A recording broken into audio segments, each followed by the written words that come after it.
And welcome back. We are here at the 2013 Reno Celtic celebration. I'm Ken McKim, and I'm standing here with William Puchert, who is their vice president and their publicist for the event. Thank you so much for speaking with us today. Thank you very much for coming out. So tell us a little bit about the history for those who might not know. Now, this event is about 22, 23 years old, correct? This is our 23rd anniversary Celtic celebration. It really grew out of downtown. The old Fitzgeralds pretty much started the Celtic celebration, and it moved over to the Livestock Event Center. It was a part of Art Town for a few years, and we've been in Bartley Ranch for the last 7 years, I believe. Since about 2007, right? Yes. Okay. So that was a big shift when you went from being a fall celebration event to kind of moving it back to the summer to be part of Art Town. Well, the Celtic celebration had its roots in the Celtic New Year, and we moved it into October because that's around the time of the Celtic holiday of salmon. Oh, okay. So it fits in great, and it's at the end of most of the Celtic festival schedules. You have Woodland and Nevada City in September, so we're the last one, and we get pretty good attendance. I was going to say this. I was here years ago when it first moved over to this area, and this is definitely a bigger crowd. Have you seen a lot more interest from the community as years have gone by? I think so, and we've done pretty good in getting the word out to the public. I think one of the things that makes our event so fun is we're very family oriented. We have kids games. We have something for everybody in the family. Dancing. We have Celtic musicians.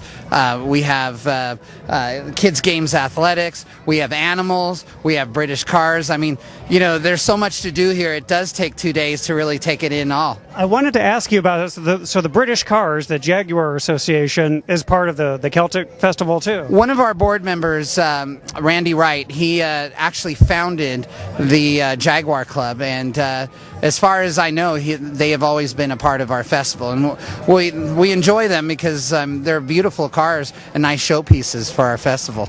Really, there is something for absolutely everybody down here. Now, there's going to be bagpipers later on this afternoon, correct? We have bagpipers going in and out of our festival all day. They are in between the entertainers, and there was solo piping competitions earlier today. So what about this festival, what speaks to you? What keeps you coming back year after year? I think it's important to carry on your heritage, and it's fun. I mean, where else do you get to walk around in a kilt and hear bagpipes? Not every day, that's for sure. And drink whiskey. Now, anyone who would like to sample some fine whiskey, where would you direct them to visit if they come here today? To the Sons and Daughters of Erin. We are the Irish. Sons and Daughters of Erin has some of the best whiskey here, straight from the horse's mouth. Just kidding. So, no, but we do have lots of great vendors. We'd like to thank North Coast Brewery. They serve our beer. We have wonderful food vendors, ethnic food that we have. We have Taste of Britain is here. Taste of Britain. We have the heritage meat pies. So no, we're very happy this year with it, and we are having more vendors come every year. So we're very excited. That's fantastic. That allows you to grow and do even more every year, and this was a perfect day for it. Oh, so I'm very happy with the weather, and I'd like to say, I mean, we were at capacity parking around 11:30, which is a first for us. So every year is just grows, and this festival would not be made possible if it wasn't for my fellow board members and the wonderful volunteers that we have to put it on. They're the ones that really make it happen. Yeah, this does not happen without a lot of effort on all parts. Oh yes, oh yes. Well, thank you very much for taking the time to speak to us today, and for those of you who have never been here before, you're missing out. You should check it out. Don't go anywhere, though. We have a lot more to come. Stay tuned. Thank you. You're watching LoadedTV.com. I'm Kai Plaskon. We're at the Reno Celtic Festival today, and we're talking to Marie Crawford. And what's the name of this bird? D'Artagnan. D'Artagnan. And what's D'Artagnan doing right now? D'Artagnan's just kind of getting used to hanging around here. He is a 6-year-old male redtail. He is one of our hunting birds. He belongs to another falconer who unfortunately is sick today, who is my niece. But he hunts rabbits and snakes. Gets rabbits and snakes. Where? I live out towards Pyramid Lake, Palomino Valley. So we take him out north to hunt. And so you're a master falconer. What does that mean? Master falconer is someone who has attained a level in falconry. First you are an apprentice for 2 years, and then you're a general for 5, and then after taking a test, you become a master falconer if that's what you wish. Now you really never know what this bird's going to do. No, he is a wild animal and he is treated as such. The bond that we have with these birds is one of respect and trust.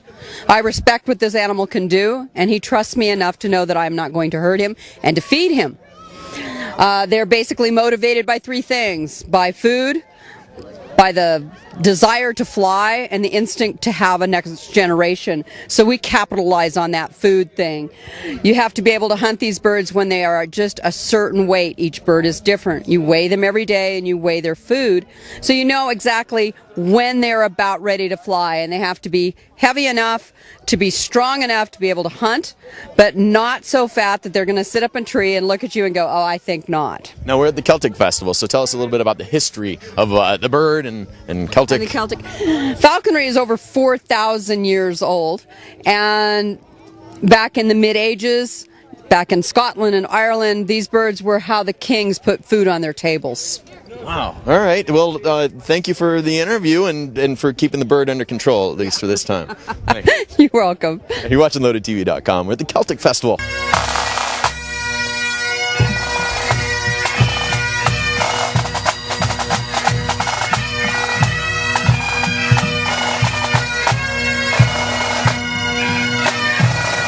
And welcome back. We're still here at the 2013 Reno Celtic Celebration. I'm Ken McKim, and I'm here with Sam from Taste of Britain. Nice to see you, sir. Pleasure meeting you, Ken. So now, tell us, how long have you been coming to this event? This one, actually, this is our first year, but we've been doing this since 1984. 1984, local Reno business? No, we're from San Jose. Oh, San Jose, okay. Travel all over California and Nevada. And what made you decide you wanted to do British food, per se? I'm a chef by trade. A chef by trade? Okay. So I emigrated in 1981, and obviously you carry on what you do. You emigrated from? From England. What part of England, if I may ask? From Yorkshire. Oh, Yorkshire, okay. Yeah, very Yorkshire good. lad. And what do you think? You've been here for a while now. Have you completely 30 odd years. adjusted? Totally. Totally. Yeah, my daughter's totally American, speaks American, behaves American. He says that with a discerning look in his eye there. No, I love America. No, I'm an American citizen. I have been for many, many, many years. So Congratulations. I support America. So now, fish and chips is a staple. What you have something here I've never heard of as an uneducated mushy peas. As an American, I've never heard of mushy peas. So what's the history? It's a dried pea, and it's soaked overnight, and then we reconstitute it next day and boil it down till it falls.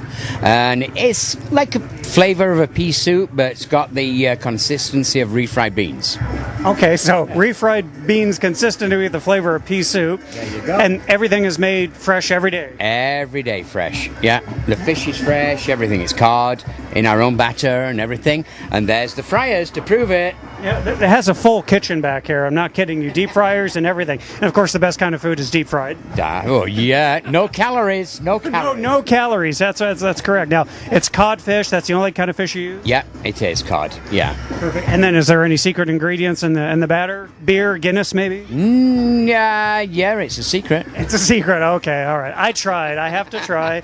All right, so should we give some of this a taste here? I'm curious about these mushy peas here, so. Then let me get you a fork. Okay, perfect. I was just going to scoop it up on a fry, but I'll take a fork. In the meantime, I'm just going to take just a bite of this fish because I love fish and chips.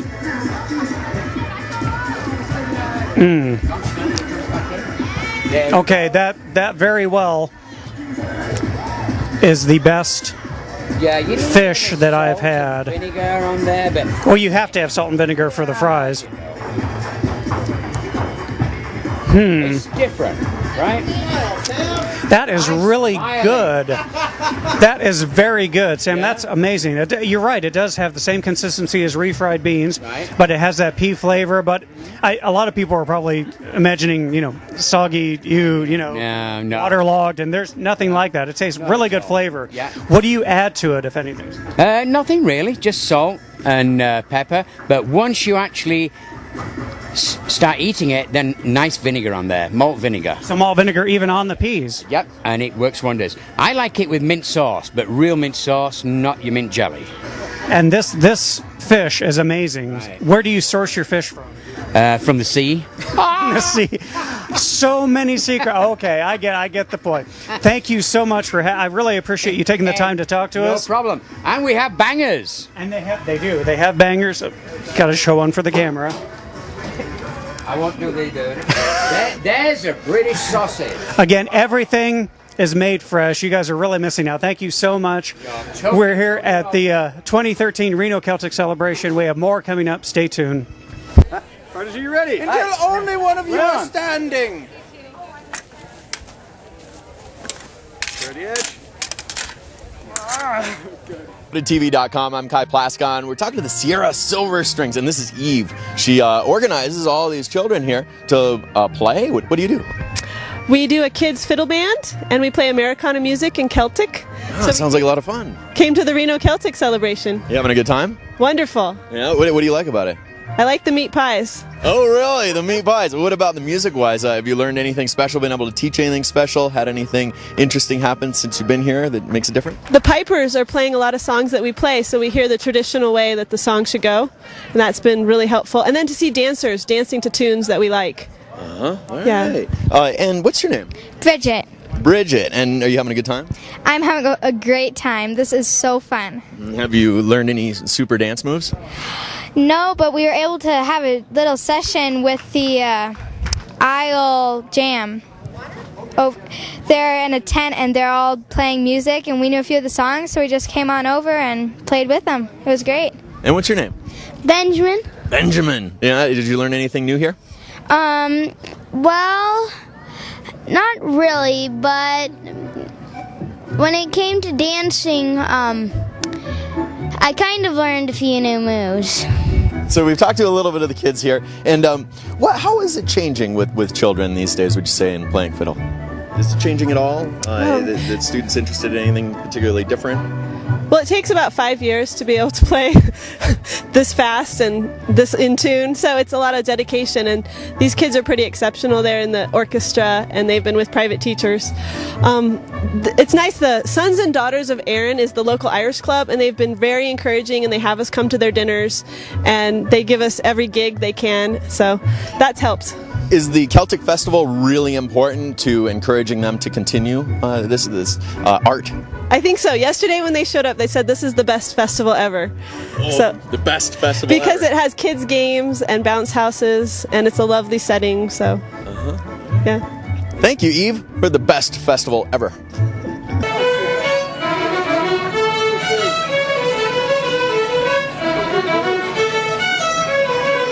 And welcome back. We are here at the 2013 Reno Celtic celebration. I'm Ken McKim, and we have some travelers with their pets. Please introduce yourself. I'm Les Adair, and this is my Irish Wolfhound Donegan. Irish Wolfhound Donegan. Okay. So, how tall is Donegan? He is about 36 or 38 inches at the shoulder. Wow. Okay. How big was he as a pup? As a pup, he was about 2.5 pounds when he was born. Jeez. He's 160 pounds now. Now, how old is he? He's 2.5 years old. Wait, this is a 2.5-year-old? He's still just a puppy, yeah. Oh, what does he eat? Who does he eat? Yeah. He eats about 8 cups of food a day. Fantastic. Hi, how are you? So do you walk him or does he walk you? He usually walks me. If he wants to go in a direction, that's the direction we go. Perfect. And would you please introduce yourself? I'm Kay Adair, and this is my Celtic lurcher, Seamus. I'm sorry, a Celtic? Lurcher. Lurcher, okay. I've never heard of that. Scottish Deerhound and half Greyhound. Where did you find these exotic breeds? I've never seen I got him in Grass Valley. Okay. The Celtic lurchers were bred by the gypsies to steal meat off of the king's land. Ah, so they're very talented dogs. Very intelligent. Yeah. Now, how old is he? He's 4. Okay, he's 4 and not quite as tall. No, and about half the weight. And about half the weight. Yeah. Eat the same diet, or do you have to feed them special foods? No, they eat the same food. About 10 cups between the two of them a day. Okay, perfect. Seamus. Now, how long did you travel to get here to Reno? Or are you local? We're local. Okay, so have you been out to the Celtic celebration before? Yeah, this is our 3rd year. Okay. So what keeps you coming back? Oh, we love the atmosphere. You got good music, you got good vendors. The clans are always very hospitable to us. They just make us feel very welcome. Do you have a lot of people wanting to pose for pictures with the animals? Fantastic. Now, little secret, this one likes more than just water in his dish, correct? Yeah, I have to, if I have a glass of beer, I have to keep an eye on it because he will take it. And I understand he has a preference? Yes, he does. He prefers Guinness. And he has very good taste. Well, thank you so much for talking with us and introducing us to your lovely pets here. And God, you were big. So don't go anywhere. We have a lot to get to at the 2013 Reno Celtic celebration. Stay tuned. We'll be right back.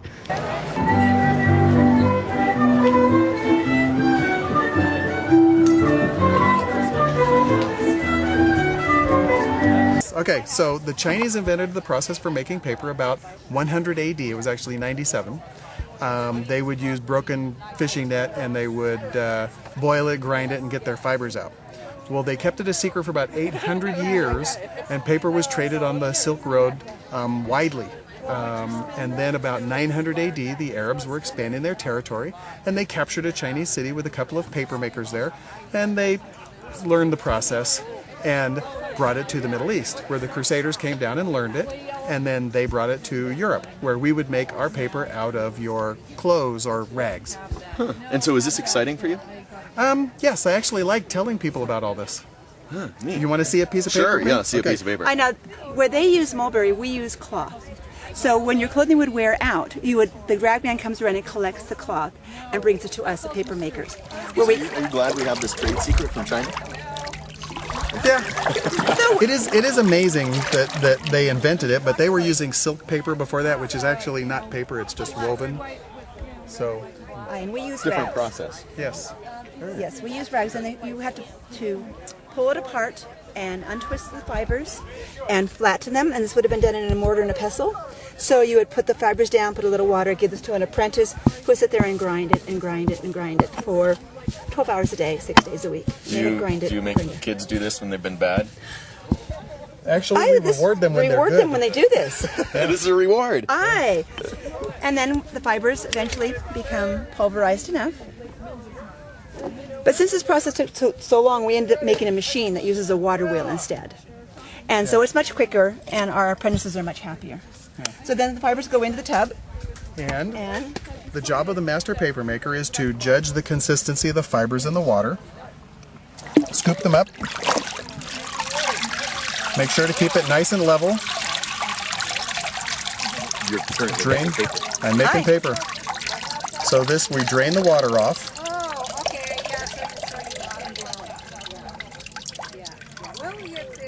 And we form a sheet of paper. Now, the Chinese who invented this process would have let their paper dry on the screen, and they would have many screens, and they would just stack them up and let it dry. I have one screen, but I still want to make more than one piece of paper. So the next step is to roll it off onto this felt, and then my next piece of paper. Then you put the felt down, and then you could put on. Then you put more felt on it. Then you could put another piece of paper and felt and paper, and you would stack it up as high as would fit into our press. Our press is right behind you there. And so we will take this now over to our press.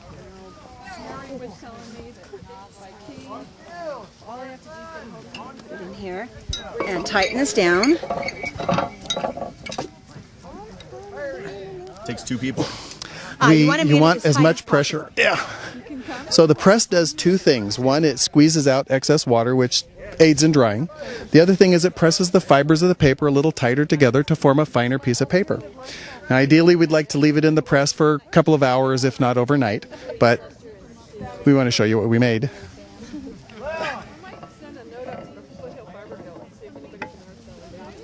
Then we take this to our drying rack. I don't know, I'll have to ask Mike. Maybe Mike wants to go. And you put it down. And my wife does this because I don't have the patience for it. And then I raise Shetland sheep. Oops, that one's ripping a little bit. Okay, here. There we go. And there's your piece of paper. Is that ta-da? Ta-da! Yes. Now it is very delicate though and will tear very, very easily. But here's a completed piece of paper, and as you can feel, it is quite sturdy. It will not rip. Well, it will rip, but I mean, it will not fall apart if you get it wet. I could put this back in the barrel and it would not fall apart. Here are some pieces that are written on. And this has also gotten wet many times, and it's very stable. The ink will not run. You want to read one of these?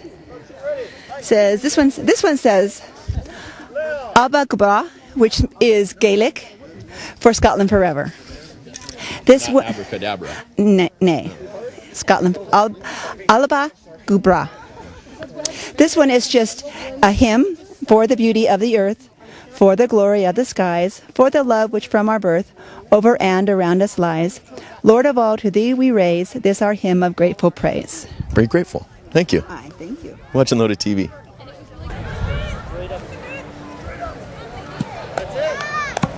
And welcome back. We're here at the 2013 Reno Celtic celebration. I'm Ken McKim, and I'm here with William of Got Kilt. William, nice to meet you, sir. Nice to meet you, Ken. So tell us a little bit about your store. Well, we specialize in kilts and kilt accessories. We also do funny t-shirts and basically anything you could want to dress the part. Okay. Now, how did you fall into this business? Did you just wake up one morning and said, kilts? Actually, it was sort of like that. The owner, he used to wear kilts, and he always got asked, what do you wear under a kilt? He got asked so many times, he finally printed a t-shirt that said what he wore under his kilt. People loved it, and that's how we got into the kilt business. Fantastic. So now, you are not from Reno, you're from Michigan, actually. I am from Michigan, yes. Mm-hmm. And the business was born in Michigan as well? Born in Michigan, yep. So you tour all over the United States to do these types of celebrations? I sure do, yep. Are you tired? I'm a little tired, yes. It was a long drive. About how many shows a month? We do about 4 to 8 shows a month, depending. Okay, and you also have a website? We do have a website, yep. Which is? Got-kilt.com. Got-kilt.com. Yes, indeed. Perfect. So now, you have all sorts of tartans available. If someone... they're not quite sure, do you do any research for them to say, my name is McFarland, and then can you say, oh yes, I know the exact tartan that you would need? Well, there's over 15,000 tartans currently being So you do not have them memorized. I don't blame you, okay. No, I don't have them all memorized. So within certain limits, we definitely have quite a few available all the time, and then other ones we can do a little bit of research and find out what someone needs. So typically in a special order situation, does it take a little bit longer to get delivered? It does take longer. If we have to make up a new tartan special, it could be 6 months or more to get a kilt made or something else. Perfect. So now you have a wide variety of shirts here. Are those custom as well? The shirts are all custom. They're all designed by either the owner or myself, and they're all hand printed in Michigan. Okay, so everything is done in the United States. Well, the kilts are made overseas. They are imported. Yep, but the t-shirts are made in the U.S. These wool? I've got wool blend material. I've also got cotton, acrylic, and leather. Wait a minute. Okay, hold on. My brain just hemorrhaged a little bit. Leather kilt? Leather kilt. How does that work? It is amazing. It is fantastic. There is nothing as comfortable. It's a leather kilt. Okay, how do you get the plaid on leather? It's just plain black leather. Plain black. Oh, okay, plain black. So no tartans in the leather kilt. No tartans in the leather. That's what was hurting my brain. Okay, perfect. So we got wool. So you have a kilt for all seasons. A kilt for all seasons. That's right. What typical kilt accessories? You said accessories. Well, you've got to have your kilt belt. Right. You've got to have your sporran, and you've got to have your kilt pin. And traditionally, what's the sporran? The sporran is the small bag that's worn in front of the kilt. Okay. What do you put in there? Contact lenses, glasses? Whatever you need to carry. You need to carry. And the kilt pin? The kilt pin goes on the apron of the kilt. Oh, okay. Adds Perfect. a little bit of weight for security. Now, can those be customizable too? If you like have some sort of a family crest, could you potentially have that made into a pin? You definitely could. That's not something we really get into because there's 400 clans. So, you know, it gets a little excessive there, but it's definitely something you can get. Perfect. So what's the next stop for you after Reno? From Reno, I'm going down to Vegas. Very nice. Okay, very cool. So, well, thank you very much for taking the time to talk to us today. No problem. And for those of you who haven't been down here, you should come down here and get a kilt. Why not? Get it in leather. That would be a unique Christmas dress. All right, we have a lot more coming up, so stay tuned. Don't go away. You're watching LoadedTV.com. We're talking to Molly's Revenge. Give me your name. Stuart Mason. What do you do? Play guitar and mandola in Molly's Revenge. Ooh, all right, and? I'm John Weed, and I play a whole lot of fiddle. You having a good time? Oh, it's been a great weekend. Yeah, it's already done, man. We just got started. Do you travel around to a lot of events like this? We do, yeah. We wish we were home more, but it's just what we do. It's our thing. How important are events like this to the maintenance of the culture? Maintenance of the culture. Well, you don't see a lot of Irish music at the grocery store around here, so yeah, this is where you go to find it. And so describe Molly's Revenge style. Well, we do. It's kind of traditional Celtic. You know, a lot of Irish and Scottish, but we kind of put a little bit of edge into, like, you know, bagpipe, fiddle, guitar music. So we're now an instrumental trio. So I think it's kind of appropriate for American audiences because we kind of jump around and get a little silly. But the same description? Yeah, we call it dynamic acoustic Celtic music. But when you put it on stage, you kind of have to add, you know, some interesting moves and arrangements to keep people entertained. That's just what they expect, you know. And so where have you traveled? You say you travel a whole lot.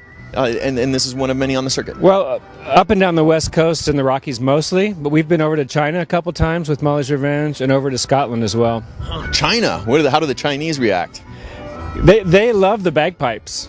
It's like the international language. It doesn't matter if we speak, you know, Chinese, but they love the bagpipes. Wow, who would have thunk that the Chinese love Molly's Revenge? Yeah. You're watching LoadedTV.com.